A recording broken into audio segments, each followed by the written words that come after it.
Okay, so we were talking about the nodes, right? Being your past life, right?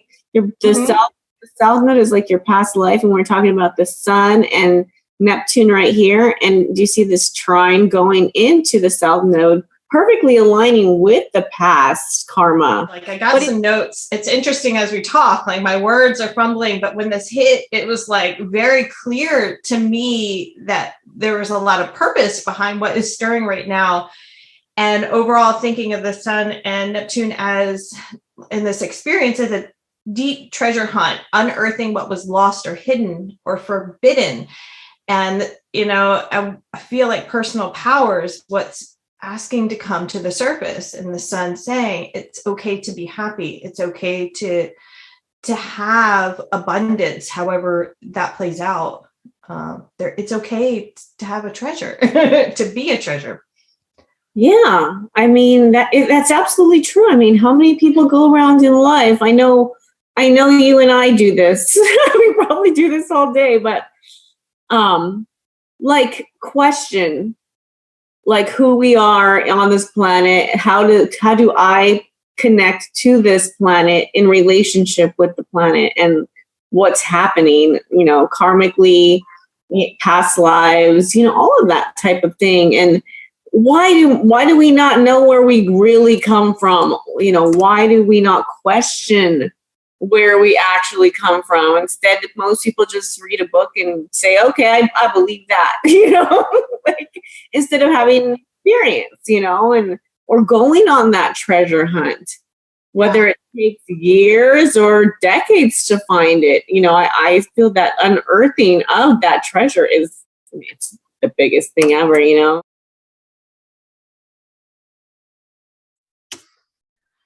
Hi, Divine Scarlet. Super excited to chat and to learn a little bit more about Neptune and the energies that are spinning right now. So, if what I've got is right, we have Sun and Neptune at play. What are you feeling from that? Well, I mean, there's so much. Neptune happens to be my favorite planet right now. And too bad I didn't already pull that screen up. I'd love to if we could put the chart up, but I'll insert that later. And anyways, there's also, several people, including myself, going through a Neptune square to Neptune. And that's just everybody like around their age. It lasts a couple of years. So it is a big kind of awakening step. And it makes you feel lost at first too. So the sun just being conjunct Neptune, that won't last too long. It'll just give you kind of like a couple days of a little bit of foggy feeling or dreamy feeling. But yeah, I don't know if you want to talk about Neptune more in depth, but well, I had to sit with it because I don't follow the transits too much, but when I see some sort of theme or I'm feeling something that I'm like, something else is going on, some other energies are at play, and I sat with it. And I got two things. They actually showed me two cards in meditation with the sun and Neptune. And I thought it was really interesting. They gave me this card. So I just handpicked it. And to me, this is like divine intervention. This is my shadow deck I use for it. It's like, to me, this is like we're going on a rescue mission. And they also showed me the 10 of Pentacles. And so what I put together with that was like the deep depths of going in to inner turbulence and almost like excavating like this treasure chest within our heart and soul of like, but then it's almost like Pandora's box when you go in there in those murky waters or turbulent waters of our emotional experience. But that's my take on Neptune energies with the sun. And in Pisces, too. So Pisces is ruled by Neptune. So you're getting a double whammy in a way of this Neptunian energy. God, there's so much to talk about in Neptune, and I'll just try to say a little bit in between of what we talk about, so it's not completely me talking here. But I think that Neptune is one of the most beautiful planets. It's literally the idea of idealistic or perfect love. So in a way, like when you feel unconditional love, or you say all we care about in this world is love, I think we're speaking about what this world could be that we want to change it into. With Neptune, because there's a need for idealistic, fantasies, it's very creative, it's very deep, and it also has this hidden thing about it which causes some delusion because we want so much perfection. Our normal earthly selves can't handle the disgusting part of this world, and we want to flee into this perfection, which sometimes ends up coming out looking like drug use and alcoholism and stuff like that. But one of like the main things I would always ask yourself, and this also comes into the world of discernment to which we were talking about, is basically, are you trying to rescue anybody? Because are you trying to, are they trying to rescue you? And also, is this person like a fixer-upper, or are they someone that you truly love for them? And with Neptune, think of it like this, because Jesus is the perfect idealistic Neptune. He redeemed all of humanity through his act of self-sacrifice. Do you get it? Mm-hmm. So that self-sacrifice, I don't know if that's such a good thing, but that's the Christian way to look at it. So there's a real need to balance that spiritual, I'm self-sacrificing myself into keeping your own boundaries of the self, yet letting yourself, heal and help people as well with that protection around you too. So I think as far as like a healer goes, and like what we do, we definitely need to set our boundaries or we will feel that drain from other people.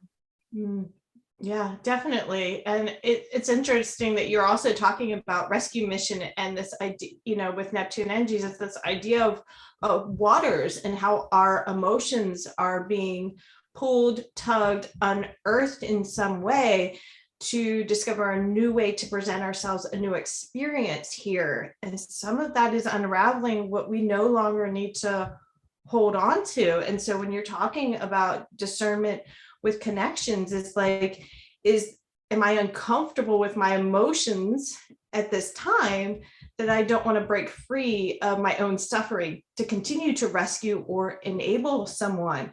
And I think that's a tricky part of discernment, because you're like, I've been here before. There's patterns from the past to be like, I recognize this energy. I'm used to it. How do you break free of it? And I really feel like, especially with that, I don't know, that unearthing heaviness, it's really asking for a second look right now for our own happiness. Yeah. And Jupiter is very close by. I can actually share the chart. I have it up now, but let me just share really quick. Share. So Jupiter is nearby too. Can you see this? Yeah.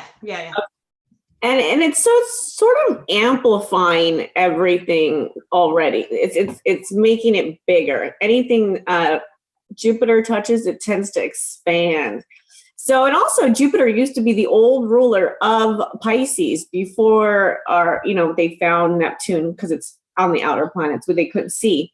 They only saw up to 7 planets back in the old days, and they thought Saturn stopped it. So they didn't see Neptune yet. So I think it's cool too, because they're all in Pisces right now. And so it's got the old ruler, the new ruler, and it's making the connection to the sun. So when the sun, this is a funny thing, because when the sun shines, it is your ego. It is you wanting to be bright. It wants you to be seen. But within Pisces is kind of a hidden kind of shadow in a way, our own. And it wants to be in the background. It wants to just imagine itself in another place, in another land. I like to talk about Kurt Cobain a lot when I refer into Pisces, because he has a quote about not ever wanting his music to he didn't really care if he got famous or not. He just did it because he loved doing it, the creativity. He had to. And I don't know, and also Neptune is one of the biggest planets of like high priestess kind of work, deep work, psychic, third eye, crown chakra type work. So it's also giving you this sense of that intuition, but not only the intuition, it's really helping you, like we've talked about before, if you can imagine something, what does that mean? Is that it actually turned into a reality, or maybe here, maybe in another place? There's just questions about that, in itself.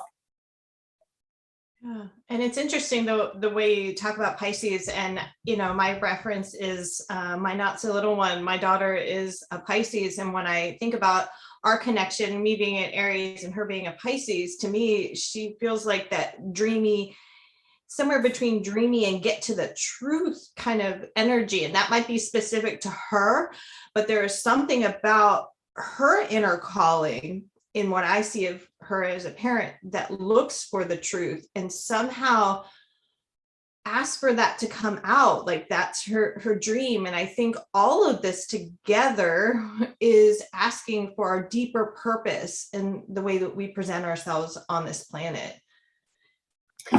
I agree, definitely. And I feel like there are certain people that come into your life for a reason, for you to learn how to balance that energy, because like I said, I don't know about you, but I've had relationships that sucked my soul from me. And I've had relationships that taught me how to learn to love. So, I mean, it gives you both, and each one, it has the opposite end of both spectrums over here. So it could be gorgeous and it could be less than gorgeous. Yes, definitely. I definitely feel like the people we come in contact with are our teachers, and they can show us things in ourselves we don't want to look at, and they can pull up parts of ourselves we don't even want to see or show. And then there are other humans that just spark life in us, that remind us that not only is this a beautiful place to be, but hey, there's more to see and believe in heart to heart, versus the inner turmoil that, I've experienced in that past and that we've talked about, where you're just like lesson after lesson through human beings. And, for me, looking at past lives, looking at connections as lessons is the best way that I can kind of make peace with what is uncomfortable and a number of the experiences I've had. Yeah. And like, one of the things I think is interesting about, if we go a little bit into relationships, which also borders on this Neptune thing, is, have you ever, like, I'd pose this to our viewers too, this is a question for everyone, is, have you ever figured out that difference of discernment? Because sometimes when we get close to somebody, we get scared, and it's just a fear, right? We're like, oh my gosh, this is too close, I'm uncomfortable. So you make up something, there's something wrong with him. I know there is, because I'm scared to get close to him. And it could just be your own insecurity, your own codependency kicking in, or something like that, right? I'm going to dump him before he has time to dump me. I've seen all of this. I've seen all of it. And when I was in my younger days, in my 20s and stuff, I was definitely one of those people, self-sabotager. But then there's another thing where there are literal red flags, and you have to pay attention to the red flags. And also, I just really feel like it's about going into your intuition, going into that spot. And I unfortunately I never fall in love unless I have heavy, heavy Neptune going on into my charts with the other person. So I always have to get through this sort of, is this real? Or is this not real? Is this a fantasy? And I would say I like one of these people that I dated off and on for 12 years. I would say, as much bad as he put into my life, there was a purpose for it all. And it was to learn to love more unconditionally. You don't have to have, I'm not saying be a booty call or anything like that. I'm saying, you can be a friend. You can learn how to be friends together too, just be really good friends over a long period of time. And your relationship changes. I think at the beginning of a relationship, you just have this typical need of I want to be a boyfriend and girlfriend situation, and it has to fit this little pattern and mold, and things don't have to be like that, And I just think some people, that's all they think about is just that little white picket fence, as we like to call it. there's some comfort zone in that. It's like, if I follow this path, if I follow the white picket fence, then I can check off my box and I can be okay, even though that's an external experience. And I like that you said that, like, when it comes to connection, is to pay attention to your intuition. But the process, or at least I found for me, of learning what intuition is challenging, because some of that magnetic pull, some of that chemistry, some of the residue from past lives is presenting itself in a connection. And I remember one relationship that wasn't healthy that it was in, I kept getting deja vus, like that whole like summer before I actually met him. And I was like, oh, rather than taking that as a warning sign through my intuition, I was like, oh, that must be green light, and just like tripped over every red flag, wiped the dirt off my face and kept going. Like, no, that's not what that's about. But really unraveling both the past and learning new ways to tune into intuition is really key to understanding, is this a lesson, or how can we connect in healthy ways? Because I do believe you could be both a lesson and a love if you're going to work together. Yeah, and I really feel, especially recently, like I've kind of always steered clear of the twin flames thing, but recently I've been reading more about it. And because I see a lot of women who just put the label of twin flames on whoever they just want to be tragically in love with and get treated like shit. Pardon me. But to me, so that should be an excuse. That's not an excuse. Always my twin flame. I'm allowed to go through the mud and be treated like crap. And that's not the answer, you know? And to me, when I'm studying about this now, and I can see the beauty in it behind it, because I have a little bit of experience going on with this now, is that you do have to set your boundaries still. You know what, especially with these people. And I was reading that, like, they will have respect for you the more you set your boundary. And if you're meant to be together, and if you are indeed a twin flame, it seems like you will end up together, whether it's hard, you go through that patch that they talk about or not. And it does connect with that karmic residue from the past. And it's also very healing, though. So you are going to go through a transformation, healing, and then you guys end up together. But you know, that was my difference between the twin flame and that. But indeed, it does have karma. And all these people who actually, if you really look in your astrology charts, that you do end up dating will have a nodal connection with you, which shows that they are from the past life, that it is karma coming back up to teach you a lesson, whether it's a circular lesson, which I kind of don't believe in a circular lesson. I kind of believe in the spiral. Like, you have the choice of spiraling down, or you have this choice of spiraling up, but you're always on a different plane. I mean, if you really just think about it, the universe is shooting through the sky right now. The earth is turning right now. It's like you're not in the same place as you were before, no matter how much it reminds you that you are. You're like, oh no, I'm doing the same thing again. It's well put with the spiral and where you're gonna go with that connection, as well as boundaries. And I think, you know, maybe the twin flame thing seems to be more, I don't know, it just feels very prominent right now. And it could be because the veil is thinning as we move through this Piscean to Aquarian age, is that we are starting to feel more from each other. And, you know, energetic boundaries are huge. And this is one thing that I deal with, is like, I hear, you know, I get a hit from someone, like I get their name or I get some information.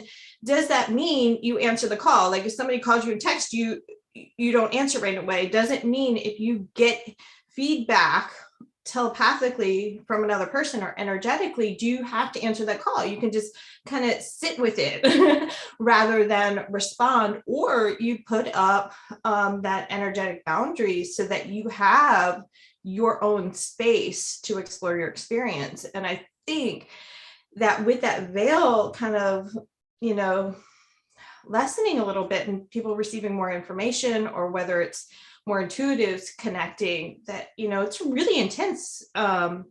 It's intense when you're with someone or connected.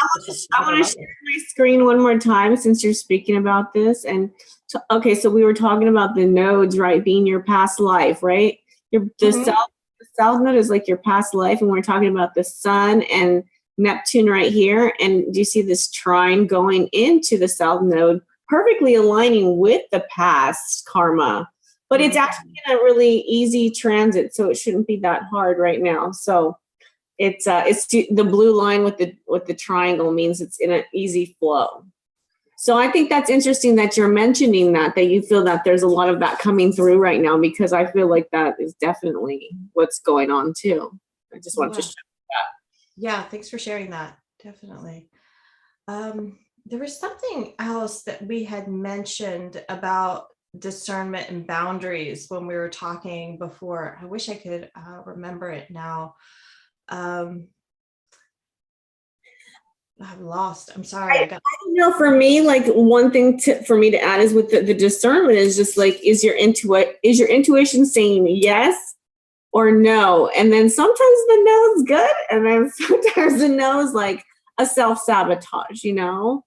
And I really feel that is the need to really learn. And the more you do your meditation, the more you do go into that intuitive space, the more it starts becoming clearer for you. And tell me if you believe this, because this is my belief, but it's, to me, every belief is just an opinion and a belief system. But for me, the way that I work with it is the more subconscious or unconscious something is, I feel like that's the real answer. So we can sometimes talk our way like, oh, this person's good, and you start telling everybody this person's good to make your own mind believe that it's good. But subconsciously, something's telling you, no, right? And sometimes it's the opposite, where you're just like, don't do that. That looks stupid. And then there's something underlying that says, sorry, you're going to have to go through this. Just do it. You know? And I've gotten both of those. And so sometimes it's hard to go like, wait, which one of you is talking right now? No, I hear you loud and clear, because I mean, the closer we get to unconditional love and our true selves, we have to unpack a lot of fear and the past that we hide behind to truly connect and be vulnerable. And I've been that person. I feel like I've been that person to be almost like a neighbor, you know, that knocks on the door and should be showing up with some cookies and a hello. I feel like I'm like that one that like shows up with cookies and runs, you know, like in the opposite direction. Like, let me go hide back in my comfort zone. Like, who does that? Yeah. And I'm the one that would invite herself in and then be like, what am I doing? And I think we're not alone, which I think is what encourages us, you know, whether it's through your breakup deck or our readings, that like we've had these experiences, we have these conversations with other humans, other women that are like in that place in between their growth and understanding that something still needs to be cleared, and yet there is still something here that's magnetizing. So what is that exactly, and how healthy is it, and how are we all showing up? Actually, I love that thing in the background of you, that whole tapestry behind you, because I was just earlier, before we started this, I was doing something called the karmic clearing. And they make you basically draw like that inner circle as the self. And then they make you draw another circle, which kind of outlines where all those rays are coming from, and putting in your family karma and which one is the closest to you, and drawing a like a hard arrow to certain ones that give you karma, bad karma, that you might need to cut the cords with. And then other nice wavy lines next to the close karma. And then the dead that have passed on could be like the outer planet things going on with stars. But you place them in this circle like type thing, just like is what's behind you. So you can kind of see the connection. Because I mean, family karma is crazy, because we might not even know about some. Some comes from before. Like I know I have Native American hit like back somewhere deep down that I don't know who they are. But I know I do. And, back then people were just raped and thought of as like, or taken for granted, and just, they did what they wanted with them. They were like slaves. So who knows what part of that kind of karma even stems from before my family even remembers, or knows they even associate with it, Yeah, and I think some of that, how that shows up is like guilt and shame and heaviness as you come in, and we might overcompensate or want to turn a blind eye in this lifetime based on that heaviness of the Mhm. past. Easy. We see that. Yeah. Yeah, no, I just thought that was really interesting and how that kind of what I drew today looked like that. Oh, thanks for sharing that. And I like the idea of mind mapping, because I think sometimes we have to externalize our experience, which is why I think cards are great, because you just get a chance to kind of see outside yourself, whether you're journaling or writing things out in that way. How can I kind of get outside of my own head and reevaluate what's happening to move forward? I kind of see like I know we can do this better with our passed on loved ones is seeing them as a soul versus their ego when they were here and the things that they did. But but how often can we actually see people who are alive just as a soul because they do have that ego and are creating trouble and drama currently. So it's hard to see through it into the soul sometimes. Yeah, and I think sometimes with empaths or intuitives or just someone who's willing to take a hard look at themselves and maybe others, but you ever have that where it's like you're smart enough to see how someone is self-sabotaging or talk I don't know, give some sort of explanation for why someone does what they do, whether you're trying to talk yourself into or out of a connection, whether it's healthy or not. It's like sometimes we can rationalize someone's behavior and not enable them, whether or not take accountability for ourselves to jump out of that cycle, if I said that right. Yeah. No, I see that a lot. I mean, I see that everywhere. I mean, I think we all rationalize. So I was saying, some people just talk just to talk and they're not really actually having a conversation with you. They're just like having a conversation with themselves. And I'm like, okay, I'm glad I could just be this other person for you while you work this out in your own brain. Sometimes we need a soundboard, but that sounds very different than someone just needing to validate themselves by putting some words out in the world. Yeah. Oh. Is there anything else you want to add? The only other thing I really had, like, I got some notes. It's interesting as we talk, like my words are fumbling, but when this hit, it was like very clear to me that there was a lot of purpose behind what is stirring right now. And overall, thinking of the Sun and Neptune as in this experience as a deep treasure hunt, unearthing what was lost or hidden or forbidden. And, I feel like personal power is what's asking to come to the surface, and the Sun saying it's okay to be happy. It's okay to have abundance, however that plays out. It's okay to have a treasure, to be a treasure. Yeah, I mean that's absolutely true. I mean, how many people go around in life? I know you and I do this. We probably do this all day, but like question like who we are on this planet. How do I connect to this planet in relationship with the planet and what's happening, karmically, past lives, all of that type of thing. And why do we not know where we really come from? Why do we not question where we actually come from? Instead, most people just read a book and say, okay, I believe that, like instead of having an experience, and or going on that treasure hunt, whether it takes years or decades to find it. I feel that unearthing of that treasure it's the biggest thing ever, and like I said, I don't have any black and white ideas about this, but I do believe that you'll continually find more and more and more the deeper you go. Yeah. And definitely that balance. I'm glad you brought up Pisces, but that dreamy aspect. And we're gonna have to, once you get this information, these intuitive hits, there's some groundwork to start to ground the energies in the new awareness.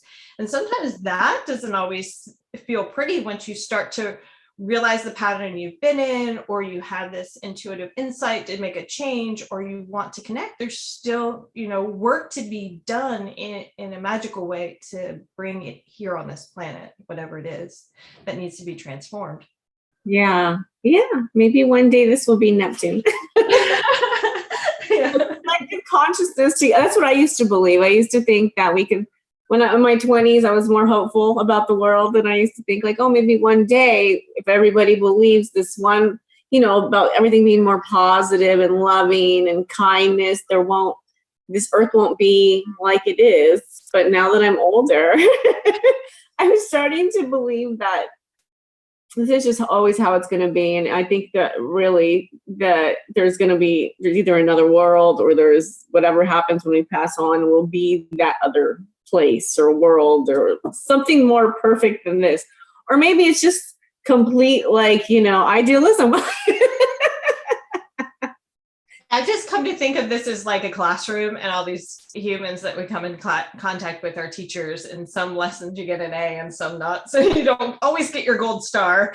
And there's something to making peace with whatever happened in the past, being mindful so that you can navigate effectively, and then, pursuing possibilities regardless of the past. And that's easier said than done, because it's so easy to just kind of, stop, especially when there's fear, or you recognize, or you feel something that just doesn't make sense. I mean, I believe that is the reason why a lot of people they go, okay, I'm this religion.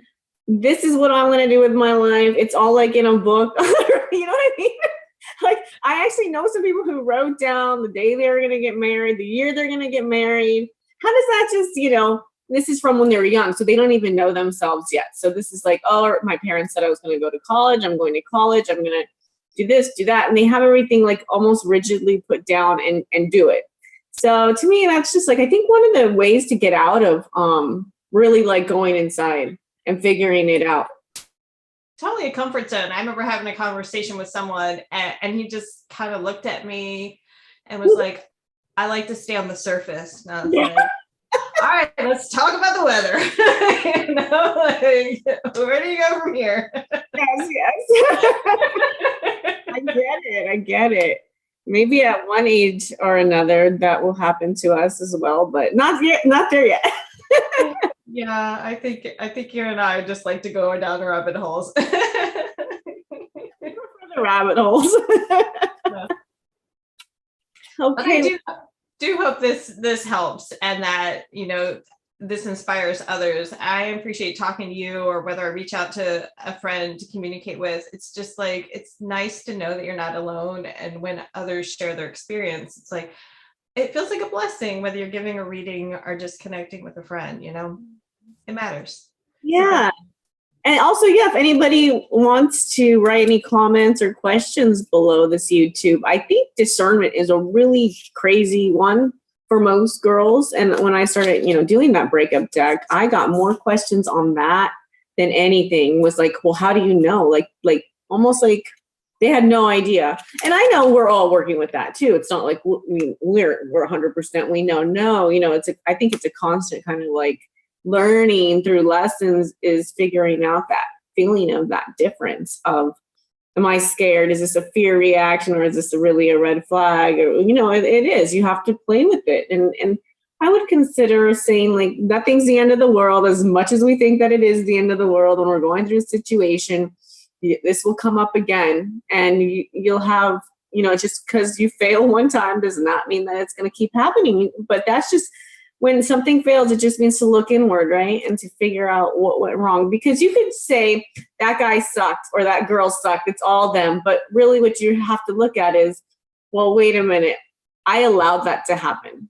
And why? When you take it on yourself, it empowers you too to say, it's me. And then you can change it. You can't change the other person, but you can change yourself, So I like to look at it like that.